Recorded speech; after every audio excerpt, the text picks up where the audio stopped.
ये है RJ media और आप देख रहे हैं न्यूज अभी अभी, खबर, तहकीकात, हकीकत। मेरठ जॉन के नवांगुता के डीजी राजीव सब्बरवाल ने लॉकडाउन के अब इस नए रूप में खाकी कैसे अपनी भूमिका का निर्वाह करेगी, कैसे लोगों की आकांक्षाओं पर खरा उतरते हुए उनकी उम्मीदों को पूरा करेगी, साथ ही कैसे अब सोशल डिस्टेंसिंग के साथ साथ कोरोना से फाइट करने में अहम भूमिका अदा करेगी। वहीं सभी का डर अब बढ़ेगा।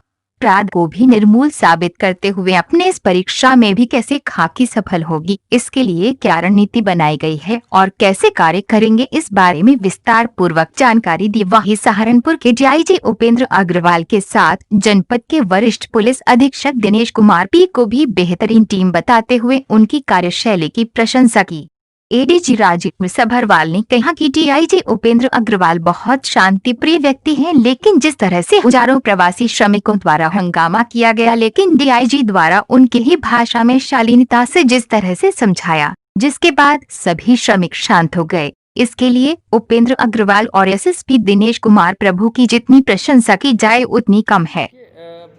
सहारनपुर आने का मकसद ये मेरा पहला भ्रमण है। एडीजी मेरठ जोन का पद संभालने के बाद मैंने एसएसपी सभी जोन के सभी एसएसपीज़ की मीटिंग की थी और अब मैं जनपदों का भ्रमण कर रहा हूँ। इससे पहले मैं मुजफ्फरनगर जनपद में गया था, अब सहारनपुर में आया। तो मेन मकसद था गेस्टेड ऑफिसर्स के साथ बैठ के उनके कार्यक्षेत्र के बारे में, उनके यहाँ की स्थिति के बारे में, प्लस उनके हिसाब से कि अगले 3 माह में उनके क्षेत्र में क्या आंकलन है उनका कानून व्यवस्था के संबंध में, अपराध के संबंध में, उसके अतिरिक्त कोविड का जो एक बहुत बड़ा चैलेंज है, जैसा कि आपने स्वयं कहा कि अब व्यवस्था जो है उसमें कोविड संक्रमण का भी खतरा है, पब्लिक का आवागमन भी है, इकोनॉमिक एक्टिविटी भी शुरू हो गई है। तो ये एक बहुत बड़ा चैलेंज है जिसको हमें एक नई रणनीति के साथ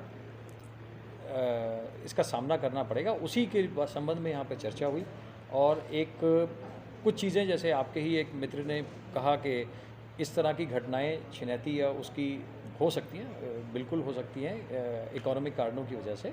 तो उन परिस्थितियों का आकलन कर ऐसी बेल्ट को चिन्हित करने के लिए एसएसपी साहब अपनी टीम के साथ बैठेंगे, ये लोग चिन्हित करेंगे और उसी के हिसाब से सामने हम कहें कि सबसे बड़ी प्रॉब्लम इस वक्त अपराध को रोकना भी है और लॉकडाउन को शुरू हुआ तो बहुत तेज़ी से कोरोना पॉजिटिव के मामले भी बढ़े हैं, तो वो भी एक बहुत बड़ी चुनौती है। भाई लोगों को सोशल डिस्टेंसिंग में रखना बहुत बड़ी चुनौती है। तो इन सभी परीक्षाओं में कैसे खड़े होते हैं? देखिए, ये इसमें इस परीक्षा में पूरा प्रशासन एकजुट है।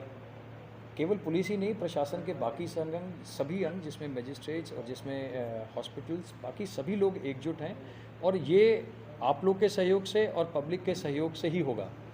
आप लोगों ने जितना अब तक इतने दिनों में पब्लिक को सेंसिटाइज़ किया है, प्रशासन ने जितना सेंसिटाइज़ किया है, प्रशासन ने अपने लोगों को ट्रेन किया है, पुलिस ने अपने लोगों को ट्रेन किया इससे डील करने के लिए, इन्हीं सब की हेल्प से हम इससे आगे भी चुनौतियों से लड़ेंगे। अपराध नियंत्रण कानून व्यवस्था हमेशा से रहा है। यस, ऑफकोर्स पिछले 1.5 महीने में कोविड संक्रमण के कारण वो थोड़ा सा एक बैक सीट पे आ गया था, लेकिन अब क्योंकि फिर से वही नॉर्मल सी लौट रही है और पब्लिक का आवागमन, इकोनॉमिक एक्टिविटी की शुरुआत हो चुकी है, तो हमें अपना उस रोल को पुनः करना होगा जैसे हम पूर्व में रणनीति बना के करते आए हैं।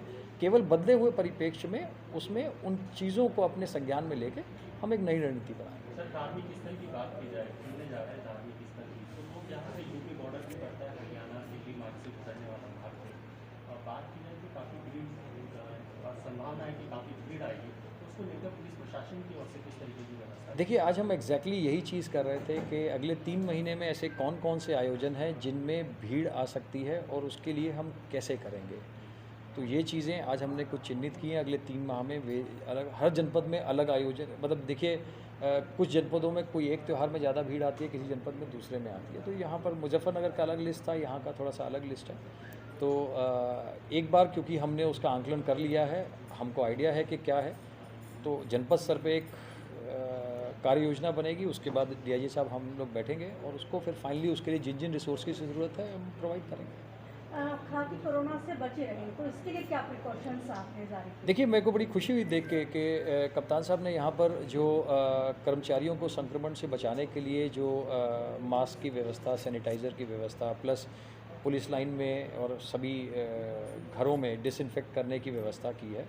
ये ये एक बेसिक मिनिमम है जो करनी चाहिए, और जिसकी वजह से अभी तक आप देखेंगे मतलब सभी के प्रयास से सहारनपुर में एक अच्छा माहौल रहा है और एक स्थिति भी अच्छी संभली हुई है।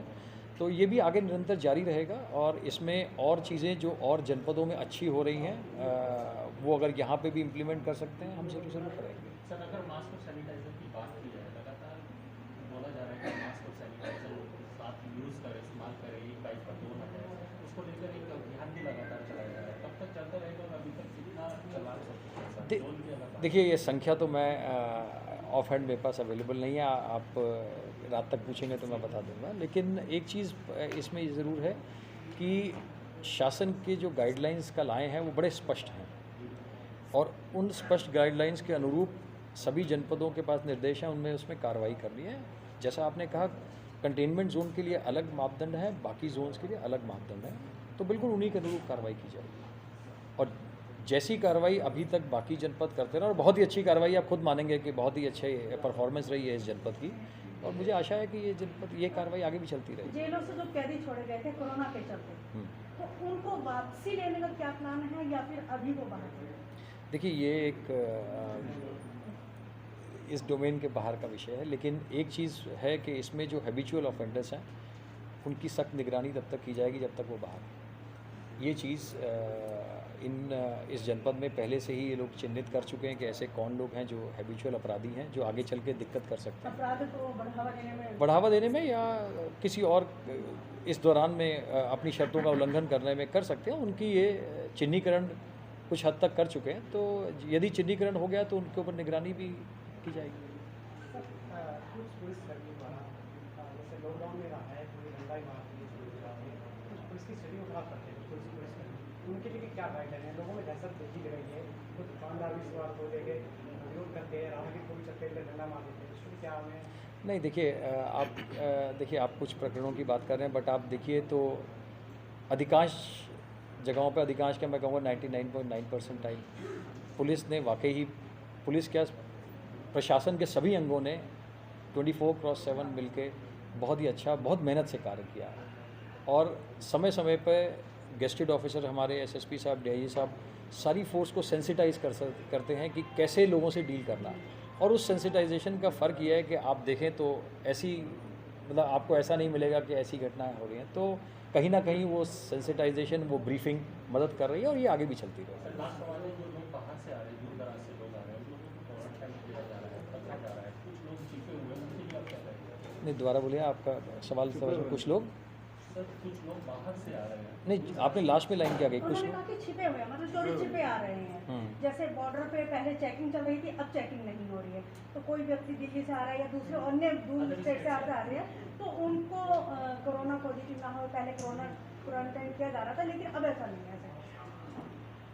देखिए, मेरी जानकारी में ऐसा, सर इसमें सर अभी जो अभी विलेज आज हमारी रणनीति जो डिसाइड हुई उसमें एक major portion grass root policing का है, कि ग्रास रूट पुलिसिंग जो आप कह रहे हैं कि अगर कोई आके किसी मोहल्ले में ही रह रहा है, अगर हमारा संपर्क वहाँ पे सब लोगों के साथ है, हमारी इमेज अच्छी है, हमारे संबंध अच्छे हैं, तो ज़रूर सूचना वहाँ से आएगी, और सूचना वहाँ से आएगी तो फिर जो भी गाइडलाइंस के अनुरूप कार्रवाई की जानी है वो कार्रवाई की जाएगी।